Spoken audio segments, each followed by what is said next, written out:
ঘন্টা হচ্ছে যে আমাদের গণতান্ত্রিক চর্চা করা উচিত উচিত এবং দেখবেন ছোটবেলায় এখনো কিছু কিছু সময় আমি শুনি অনেক মায়ের রাজনীতি করেন শুনেন না অনেকে বলে না আমার বলা অনেক ওই মহিলা রাজনীতি আমার কেমন চায় ভালো রাজনীতি শিক্ষা ব্যবস্থাটা খেয়াল করেন ক্লাস 9-এ যখন আমরা ছেলেমেয়েরা ক্লাস 9 মা জানি না কমার্স নেই তারা আমি সেই জায়গায় আসতেছি যারা সবচেয়ে খারাপ তারা কি মাঝামাঝি ভালো সবচেয়ে খারাপ তারা যারা পিছনে বসছে যারা ব্যাক বেঞ্চার ফার্স্ট মেধারা এখন শাসিত হচ্ছে।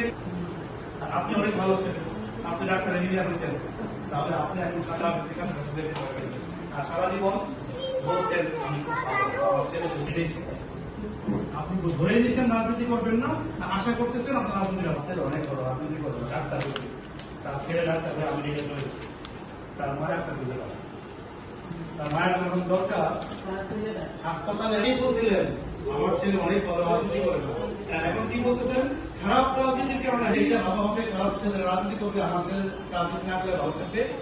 ওই দেশে যে নারী নেত্রীরা কি শিক্ষা নিবে এরকম একটা শিক্ষা নেওয়া বলছে। আমরা বলছি যে আমরা চাই ইংরেজিতে বলে পলিটিক্যাল এম্পাওয়ারমেন্ট, রাজনৈতিক ভাবে সে নারী ক্ষমতায় থাকে। এখন রাজনৈতিক ক্ষমতায়ন মানে কি? রাজনৈতিক ক্ষমতায়ন মানে হচ্ছে এমন একটা ব্যবস্থা তৈরি করা যে ব্যবস্থায় নারী রাজনীতিতে সমানভাবে অংশগ্রহণ করতে পারে, সিদ্ধান্ত গ্রহণ প্রক্রিয়ায় সমানভাবে অংশগ্রহণ করতে পারে এবং রাজনীতিতে নির্ভয়ে সমানভাবে প্রতিদ্বন্দ্বিতা করতে পারে।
আসতে পারে নাই, তো সহসভাপতি 1 শামসুন নাহার আপাকে আজকে এই সভা পরিচালনায় স্বাগত জানাই।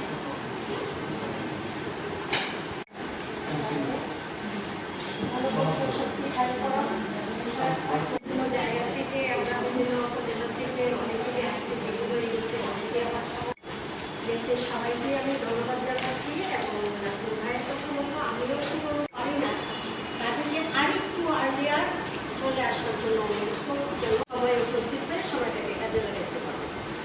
ধন্যবাদ। আমি আজকে অনেকের সাথে নতুন এখানে এসেছেন, আপনারা একটু মানে শান্তভাবেই আপনার সমস্ত বিষয় আসলে সম্বন্ধে অবগত হব, এই বলেই আমি আমার কথা শেষ।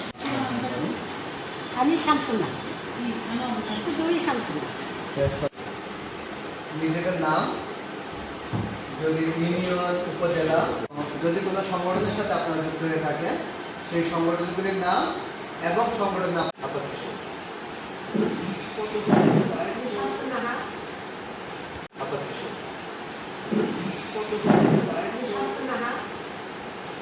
যদি কোনো সংগঠনের সাথে আপনারা যুক্ত হয়ে থাকেন সেই সংগঠনগুলির নাম এবং সংগঠনের নাম। নিজেদের নাম, যদি ইউনিয়ন, উপজেলা। আমি শামসুন না, শুধুই শামসুন না। ওনার সমস্ত বিষয় আসলে সম্বন্ধে আমরা অবগত হব, এই বলেই আমি আমার কথা শেষ। এখানে এসেছেন, আপনারা একটু শান্তভাবেই সময় উপস্থিত হয়ে সময়টাকে কাজে লাগাতে পারবে। ধন্যবাদ। আমি আজকে অনেকের সাথে নতুন পারি না, তাদেরকে আরেকটু আর্লিয়ার চলে আসার জন্য অনুরোধ করার জন্য দেখতে সবাইকে আমি ধন্যবাদ জানাচ্ছি এবং নাজমুল ভাইয়ের কথা মতো আমিও সেই বিভিন্ন জায়গা থেকে আমরা বিভিন্ন উপজেলা থেকে অনেকেই আসতে দেরি হয়ে গেছে, অনেকে আমার শক্তিশালীকরণ স্বাগত সহসভাপতি 1 শামসুন নাহার আপাকে আজকে এই সভা পরিচালনা একটা গুরুত্বপূর্ণ কাজে ব্যস্ত হওয়ার কারণে উনি আজকে আসতে পারে নাই। তো